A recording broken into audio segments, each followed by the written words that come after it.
İsraillə Azərbaycan arasında diplomatik münasibətlər hələ 90-cı illərin əvvəlində yaranıb və İsrailin səfirliyi Bakıda fəaliyyət göstərir artıq bir neçə il. İndiki Azərbaycanın İsraildə səfirliyin açılması, təsis olunması təbii ki, iki tərəfli münasibətlərin daha da dərinləşməsinə gətirib çıxaracaq. Bizi birləşdirən beynəlxalq münasibətlərdə bir sıra deməli problemlərə eyni yanaşma birləşdirir.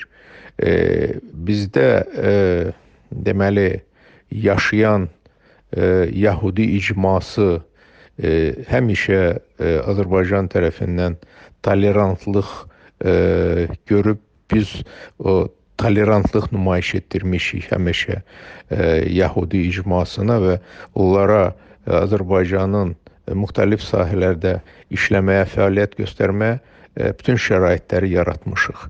İndi isə təbii ki, münasibətlər müxtəlif sahələrdə inkişaf edəcək. Həm ictimai, iqtisadi, humanitar, hərbi texniki artıq bir sıra bundan əvvəl də kontraktlar imzalanıb, sazişlər fəaliyyətdədir və bu sazişlər və yeni müqavilələr əsasında bu münasibətlər daha da inkişaf edəcək. Yəni biz Yaxın Şərq regionuna yeni bir addım atmışıq və bizim mövqeyimiz də orada möhkəmlənir və biz bununla dünyaya bəyan edirik ki, İsrail bizim yaxın partnyorumuzdur. Bizim münasibətlərimiz bir sıra sahələrdə çox belə ardıcıl şəkildə inkişaf edir və biz İsrailin Azərbaycanın Qarabağ və Ermənistan-Azərbaycan münaqişəsi ilə bağlı mövqeyini də yüksək qiymətləndiririk. Çünki onlar həmişə bəyan edib ki, onlar ərazi bütövlüyümüzü tanıyırlar.